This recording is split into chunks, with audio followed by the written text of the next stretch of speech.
Vamos a empezar nuestra meditación buscando un texto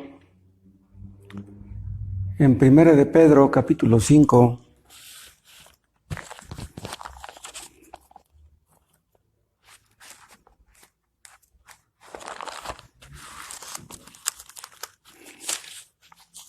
¿Cuándo fue? Hace 15 días. Sí, porque hace 8 días no pudimos tener nuestra transmisión. Hace 15 días yo les comentaba que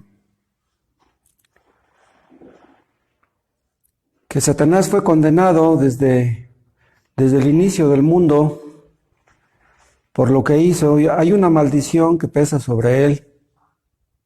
Satanás puede mucho. Podemos verlo.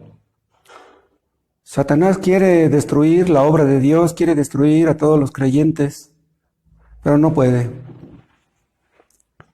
Esa maldición que pesa sobre él le hace saber lo que le espera. Ya sabe cómo va a terminar todo. Ya sabe cuál es su fin, pero quiere llevarse a los más que pueda entre las patas.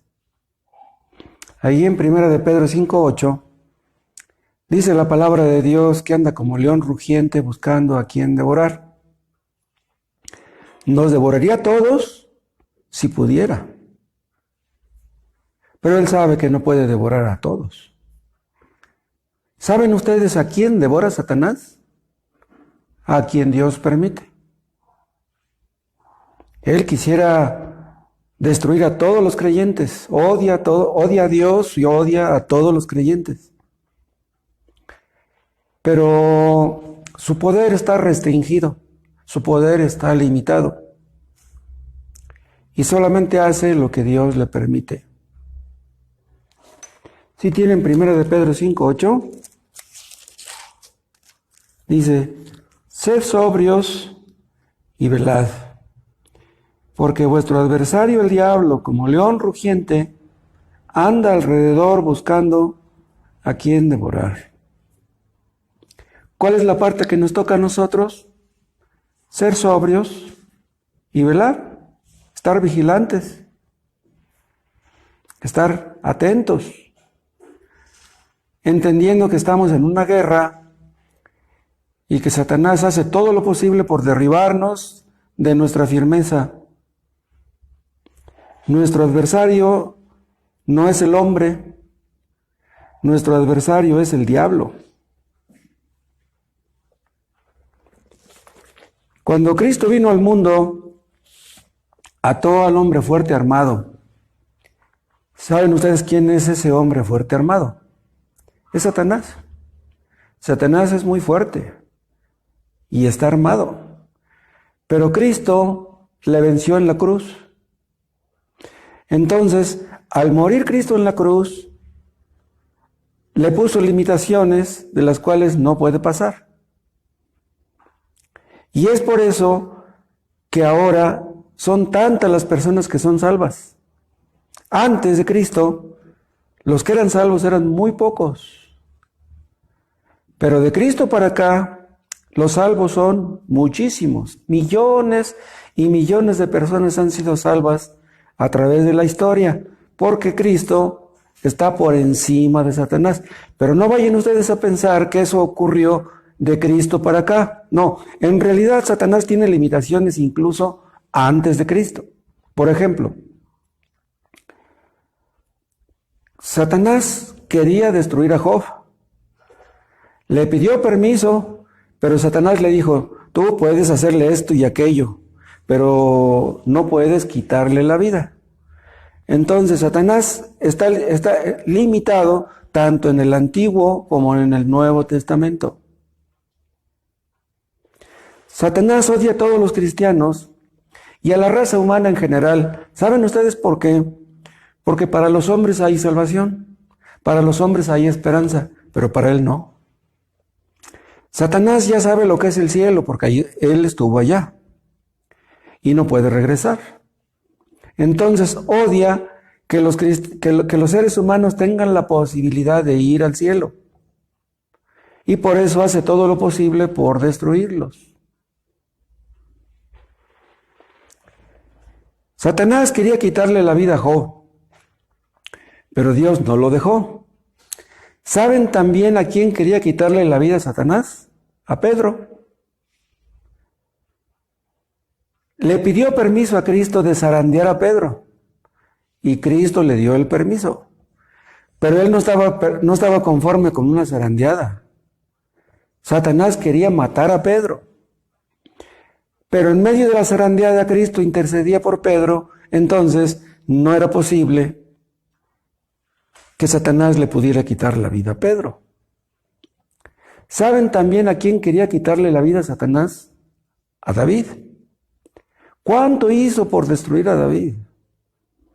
Desde el momento que David fue ungido por Samuel para ser el rey de Israel, inmediatamente trató de matarlo, pero no pudo.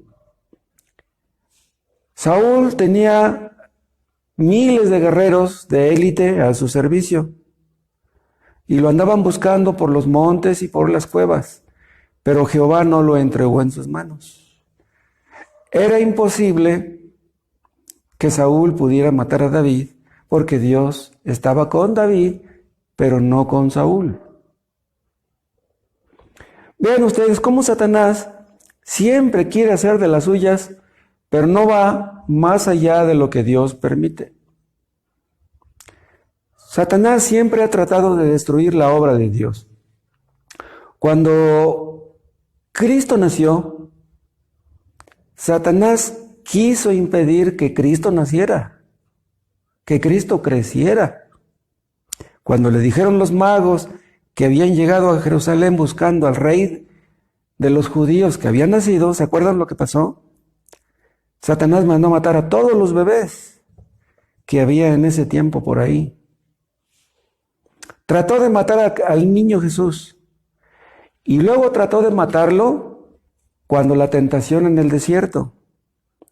Y luego trató de matarlo cuando Cristo empezó su ministerio. Pero Dios no permitió eso. Y luego, cuando Cristo murió en la cruz,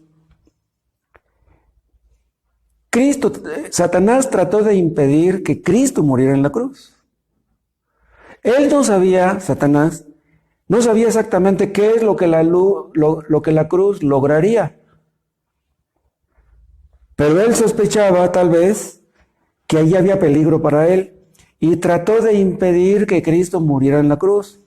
¿Se acuerdan ustedes cómo se burlaban de él? Y le decían, si eres hijo de Dios, desciende de la cruz y creeremos en ti. Pero nada le funcionó. Aunque tiene mucho odio contra el cristianismo, nada le funciona a Satanás. Satanás quiere ensuciar la conciencia de los cristianos. Hay ocasiones en que nos ensuciamos un poco. Hacemos cosas indebidas. Decimos cosas incorrectas. ¿Y saben qué nos dice Satanás al oído? Pues si ya pecaste un poco, pues ensúciate otro poco más. ¿Cuál es el problema? Ya pecaste. Satanás quiere hacernos creer que somos hipócritas. ¿Cuánto hace Satanás para destruirnos? Satanás viene y nos tienta. Y a través de las tentaciones, Satanás quiere destruirnos. Pero vean, Dios usa las tentaciones para santificarnos. Dios usa las tentaciones para hacernos más vigilantes, más prudentes, para ser más sobrios y para velar en contra de nuestro adversario. Satanás sabe que si pecamos, le vamos a hacer mucho daño a la causa de Dios, a la obra de Dios, a nuestra pareja, a nuestros hijos, a los que nos rodean, a la iglesia. Entonces, Satanás quiere hacer mucho daño. Han existido cristianos, existieron en tiempos bíblicos, que pecaron. Y si ellos pecaron, nosotros podemos pecar también. Entonces, si ellos cayeron, eso debe de hacernos a nosotros más humildes y más vigilantes, porque si ellos cayeron, cualquiera puede. ¿Saben qué hace Satanás para tratar de destruirnos? Trata de estorbar nuestra relación con Dios. Para nosotros nada hay más importante que eso. Como odia a Dios, trata de meter problemas entre nosotros, entre creyentes, entre cristianos. Quiere dividirnos, quiere estorbarnos, quiere afectarnos. Satanás sabe que si logra hacernos pecar, Dios no estará contento con nosotros y nos disciplinará. Y eso es lo que Satanás quiere. Mínimo que Dios nos discipline. ¿Saben por qué? Porque si Dios nos disciplina, podemos llegar a pensar que Dios ha dejado de amarnos. No sé si a ustedes les haya llegado a suceder eso. Si llegamos a pensar que Dios está enojado con nosotros y que ha dejado de amarnos, existe la posibilidad de que nuestra relación con Dios se enfríe, que descuidemos la oración, que descuidemos la lectura. Pero ¿saben ustedes qué hace Dios mientras tanto? Cuando Satanás nos ataca, cuando Satanás nos tienta, Dios hace que esas tentaciones nos acerquen más a Dios. Vean, no es eso lo que Satanás pretende. No, Satanás quiere alejarnos de Dios, pero consigue lo contrario. Satanás hizo que Adán pecara. ¿Y qué hizo después de que pecó Adán? Fue a esconderse. ¿Por qué se fue a esconder? Porque su relación con Dios ya no era igual. Bueno, pues cuando nosotros somos desobedientes, nuestra relación con Dios es afectada y podemos hacer lo mismo que Adán, escondernos. Cuando nosotros nos escondemos, Satanás se frota las manos. Pero vean, Satanás quiere alejarnos de Dios y lo que consigue es que nos acerquemos a Dios. ¿Qué coraje le ha de dar a Satanás eso? Cuando Adán pecó, fue a esconderse. Pero Dios lo fue a buscar. Vean ustedes, ¿para qué lo fue a buscar? Lo fue a buscar para anunciarle el Evangelio.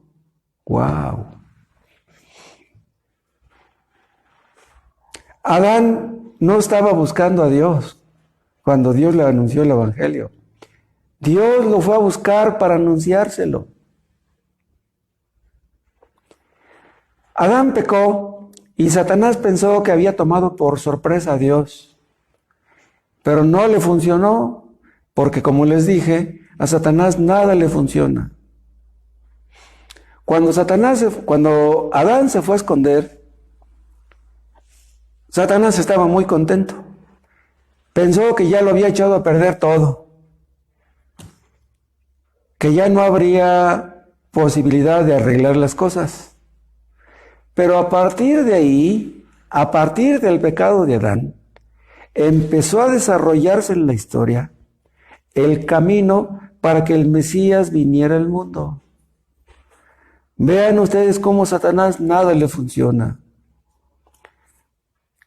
Adán pecó y perdió mucho, no cabe duda. Pero vean, en un sentido, Adán ganó más de lo que perdió. ¿Pueden ustedes entender? Y no solamente Adán ganó más de lo que perdió, nosotros también. En el Evangelio ganamos más de lo que Adán perdió. Vean el caso que les mencioné de Job. Satanás hizo mucho por destruir a Job. Pero díganme ustedes qué fue lo que ganó. No ganó nada. Si ustedes han leído el fin de la historia del libro de Job, al final de la historia Job entendió cuánto lo amaba Dios. ¿O no lo amaba? Antes de que Dios se le apareciera y hablara con él, cuando tenía todas sus riquezas, Job pudo haber pensado, Dios me ama porque tengo muchas riquezas. Pero al final de la historia, Job entendió que Dios lo amaba con riquezas o sin riquezas, con hijos o sin hijos. Entonces entendió Job, Dios no me ama porque me ha dado mucho dinero. El amor de Dios va mucho más allá del dinero. Cuando estaba desanimado, Job maldijo el día en que nació, ¿se acuerdan? Pero a fin de cuentas, bendijo el día que nació. Les mencioné el caso de Pedro. Satanás le dio una zarandeada. Pero nunca se imaginó Satanás que a través de esa zarandeada fuera a bendecir tanto a Pedro. Porque no cabe duda que lo bendijo mucho. Bien, el apóstol Pedro escribió 2 preciosas epístolas. Ahí pueden ustedes ver cómo Dios bendijo a Pedro. Además, no sé si ustedes hayan caído en la cuenta que Pedro fue el único discípulo a quien Cristo le mandó avisar que había resucitado. Fue el único discípulo. ¿Por qué fue el único? Yo supongo que Cristo quería que Pedro entendiera que a pesar de que lo había negado, lo seguía amando.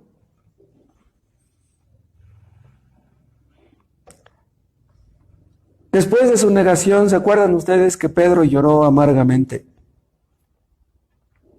Pero ya después, cuando le mandó avisar que Cristo había avisado, que había resucitado, después lloraría de alegría.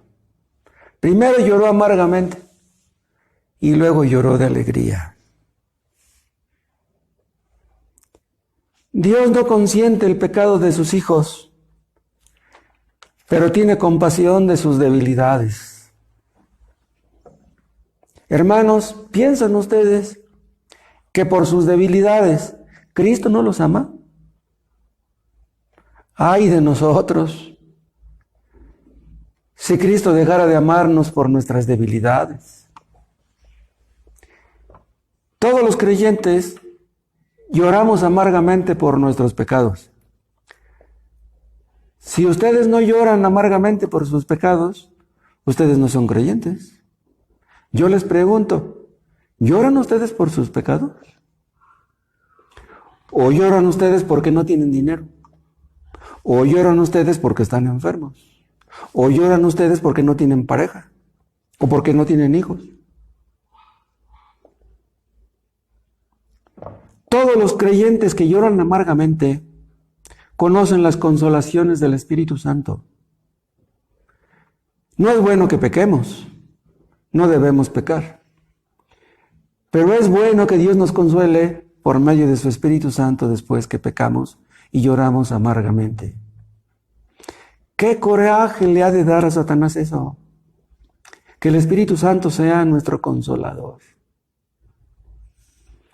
Y además, solamente los creyentes verdaderos lloran así. Y por lo tanto, solamente ellos conocen esas consolaciones. A menudo los cristianos cometemos errores. A menudo fracasamos, de una manera o de otra.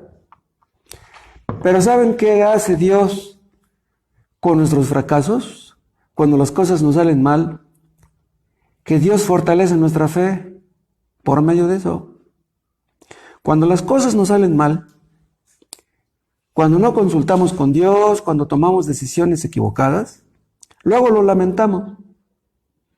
Pero esos fracasos los usa Dios para aumentar nuestra fe, para robustecer nuestra fe. Yo les comentaba en una ocasión Como un árbol, cuando es sacudido por la tormenta, el árbol se mueve.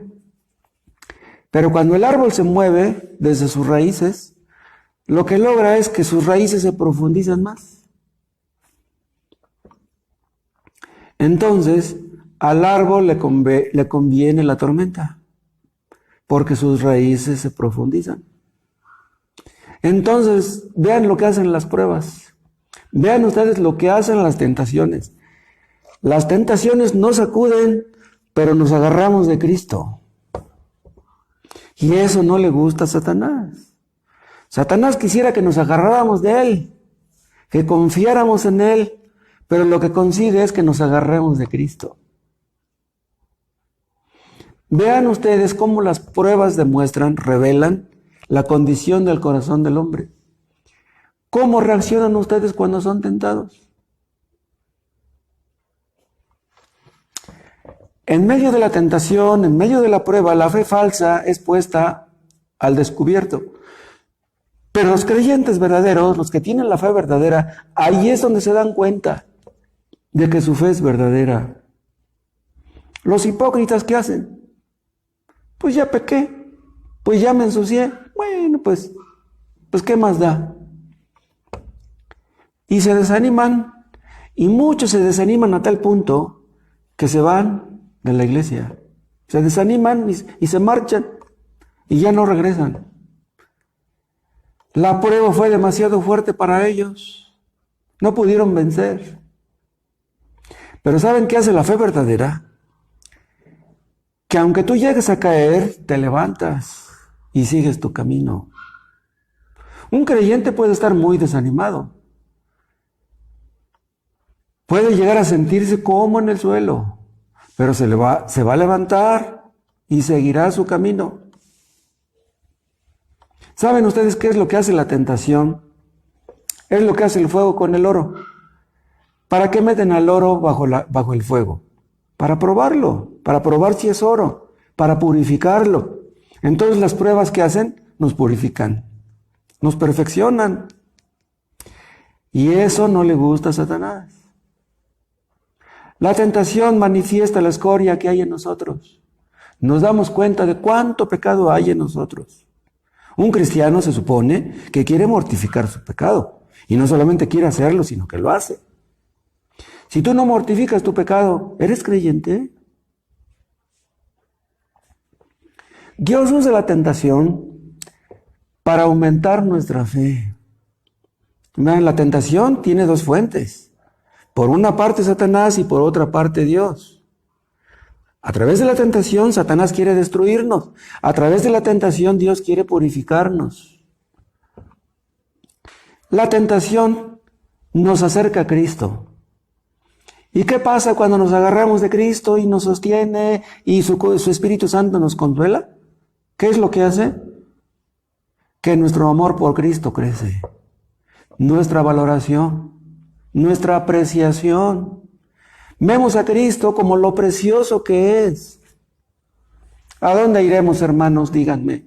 Si no es a Cristo, ¿a dónde iremos? Entonces es cuando entendemos cuánto nos ama. Y cuando entendemos que Cristo nos ama, nuestros duros corazones se ablandan. ¿No le han pedido ustedes a Dios, hermanos, que ablande su corazón de piedra? Esa es una petición muy buena, Señor. Ablanda mi duro corazón. Tú dijiste en tu palabra que me darías un corazón de carne. Dámelo. No permitas que mi corazón se endurezca.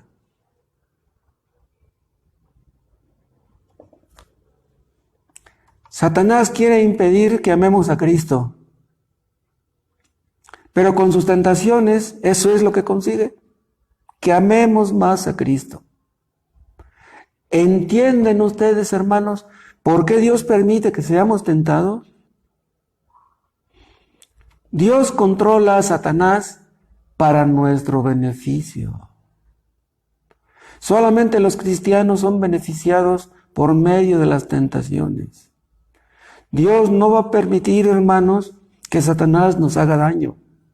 No lo va a permitir. Y aún Si fuéramos contagiados por este virus y muriéramos, de todos modos Satanás no nos haría daño.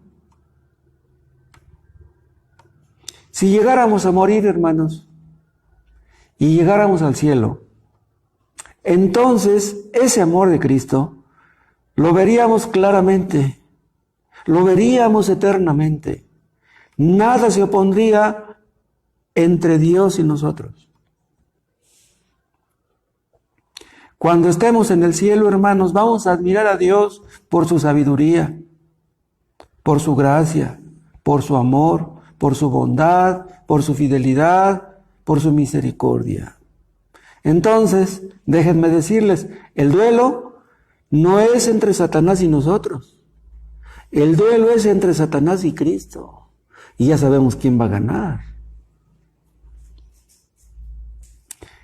Los testigos creen que quien gobierna en este mundo es Satanás. Pero ¿saben ustedes por qué lo creen? Porque gobiernan ellos. Ellos son esclavos y creen que son libres. Son esclavos, pero no pueden ver sus cadenas. ¿Saben cómo se llaman también los masones? Se llaman luciferinos. ¿Saben qué quiere decir eso? La palabra Lucifer quiere decir portador de luz. O sea, ese era el nombre que tenía Satanás, ¿sí?, cuando estaba en el cielo. Era la luz bella. Y los masones dicen ser luciferinos. ¿Saben por qué? Porque ellos piensan que en Satanás hay luz y que en Dios hay tinieblas. ¡Wow! Es increíble. Pues sí. Pero vean ustedes, para los masones, Dios es tinieblas porque ellos viven en las tinieblas. Y creen que Satanás es luz porque ellos están en Satanás. Ellos son gobernados por Satanás. Creen que sus tinieblas son luz. Vean ustedes cómo el pecado hace que vean las cosas al revés. Y así es no solamente con los masones, así es con todos los inconversos, con todos los ateos. Confunden las tinieblas con la luz. Los incrédulos le temen al diablo, pero los cristianos le tememos a Dios. Nosotros entendemos que es imposible que los propósitos de Dios sean frustrados. Los propósitos de Dios se cumplirán al pie de la letra. Un albañil, hermanos, no puede trabajar sin luz. Un albañil necesita luz. Si un albañil anda en un andamio y de repente llega el aire muy fuerte, se baja del andamio porque sabe que se puede caer. Pero vean ustedes, Dios hace su obra a favor del creyente de día y de noche y en medio de las tormentas. Vean lo que estoy diciendo. Dios nos bendice en medio de la oscuridad y en medio de las tormentas. Hay ocasiones en que nos sentimos como si estuviéramos en medio de las tinieblas. No vemos claro, como que no entendemos. Pero cuando no entendemos, hermanos, Dios está haciéndonos entender. ¿Pueden ustedes entender eso? Cuando estamos en medio de una tormenta, ¿qué es lo que hacemos? Pues nos agarramos de Cristo.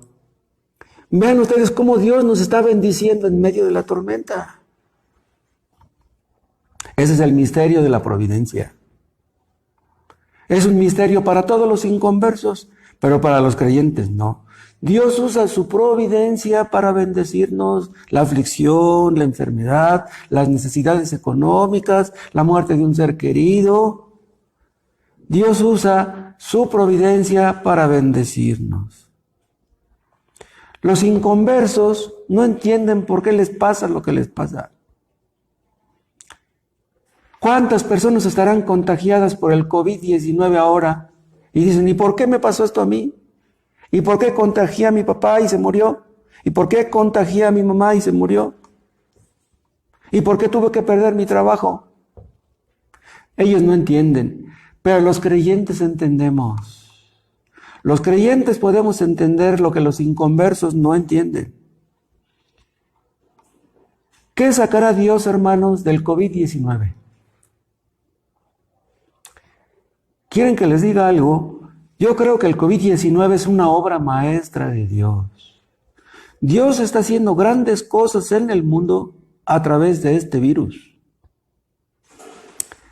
Yo creo que Dios está hablándole a todo el mundo diciéndonos, volteen a mí sus ojos, yo soy el importante. Los ateos piensan que la importante es la familia, que lo importante es el trabajo, que lo importante es el dinero, el entretenimiento, el fútbol, todo el deporte, el cine, el teatro.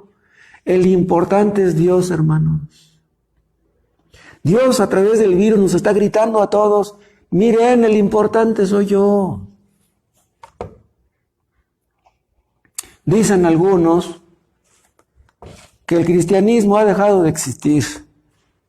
Pero ¿saben por qué lo dicen? Porque no conocen al Dios verdadero. ¿Quieren que les diga algo? Aunque la iglesia esté como Jonás en el vientre del gran pez, aunque parezca que ya el gran pez nos tragó, ¿saben qué va a hacer Dios? Va a hacer que el gran pez nos vomita en la playa. Y haremos lo que tenemos que hacer, hermanos. Aún iremos a nuestro Nínive.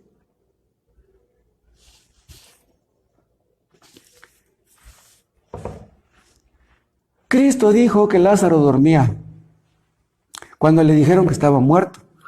Pero él dijo, no, él está dormido. Y se burlaron de él porque pues, ya sabían que estaba muerto. La iglesia de Cristo, hermanos, está como enterrada. La iglesia de Cristo está como si ya nos estuvieran comiendo los gusanos. No lo crean. ¿Saben qué? Esta iglesia de Cristo se va a levantar. En Isaías 60 dice el profeta, levántate, resplandece. Esto ocurrió cuando Pedro predicó el día de Pentecostés. Ahí se levantaron grandes cosas, surgieron grandes cosas el día de Pentecostés.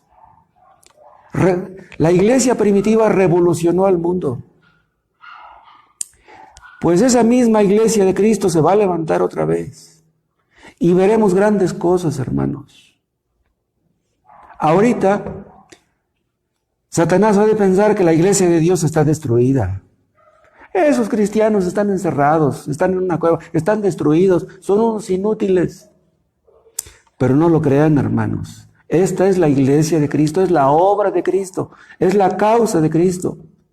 Y Él es nuestro capitán y nosotros somos sus siervos. El diablo no sabe para quién trabaja. El diablo trabaja mucho, no cabe duda. Pero quieren que les diga algo, Cristo trabaja más. Satanás trabaja mucho, pero no sabe para quién trabaja. Pero Cristo sí sabe para quién trabaja. Hermanos, nuestros ojos verán que el Evangelio cubrirá la tierra como las aguas cubren la mar. Nosotros tal vez lleguemos a un punto muy bajo, pero Cristo no llega a un punto muy bajo. Cristo nunca llegará a un punto muy bajo. ¿Se acuerdan de los israelitas cuando estaban en Egipto? Su causa parecía perdida. ¿No Dios le había prometido a Abraham que iba a bendecir al mundo a través de su descendencia? Entonces, ¿cómo estaban ahí los hijos de Jacob de esclavos en Egipto? ¿Estaba perdida la causa de Dios en Egipto? No. ¿Qué pasó con la promesa dada a Abraham? La iglesia de Cristo podrá parecer como que está dormida, como que está muerta. Pero eso no es posible, hermanos. ¿Saben una cosa? Nos levantaremos. Y aún veremos grandes cosas. Y si morimos el día de mañana o el día de pasado mañana, nuestros hijos lo verán. Esta iglesia de Cristo se levantará. Todas las iglesias que Cristo tiene en el mundo se van a levantar y vamos a ver grandes cosas. Si nuestros ojos no las ven, nuestros hijos las verán. Vendrá el enemigo como río, soplarán los vientos y vendrán las tempestades, pero la iglesia de Cristo se va a levantar. Y aún si nosotros, hermanos, si ustedes están medio caídos, si ustedes son creyentes verdaderos, se van a levantar. Nos levantaremos y aún veremos grandes cosas. Nosotros no debemos preocuparnos, hermanos, ya sabemos quién ganará. Que se preocupen los inconversos. Si ustedes no son convertidos, preocúpense. Si ustedes no son verdaderos creyentes, preocúpense. Cerciórense de que son verdaderos cristianos, porque si no, ustedes están en problemas. Hermanos, debemos demostrarles a los que nos rodean que nosotros somos verdaderos cristianos. Que Dios nos libre de cobardía, que Dios nos libre de soberbia, de negligencia, de pereza, y que Dios nos capacite, hermanos, a hacer su voluntad a todos nosotros. Que Él haga lo que quiera. Él hizo maravillas en el pasado y las volverá a hacer. Fue todopoderoso hace 5,000 años y lo es todavía. Te damos gracias, Padre, porque tú eres así, porque tú eres un Dios grande que hace grandes cosas. Hiciste maravillas en el pasado y aún las harás. Te damos gracias porque tú eres el único Dios verdadero. Te damos gracias porque enviaste a Cristo a morir en la cruz por nuestros pecados. Aumenta nuestra fe en eso, nuestra fe de que somos tus hijos, tus siervos. Y capacítanos, Dios, para hacer tu voluntad buena y agradable y perfecta. Y tu nombre será glorificado. Por Cristo Jesús te lo pedimos. Amén.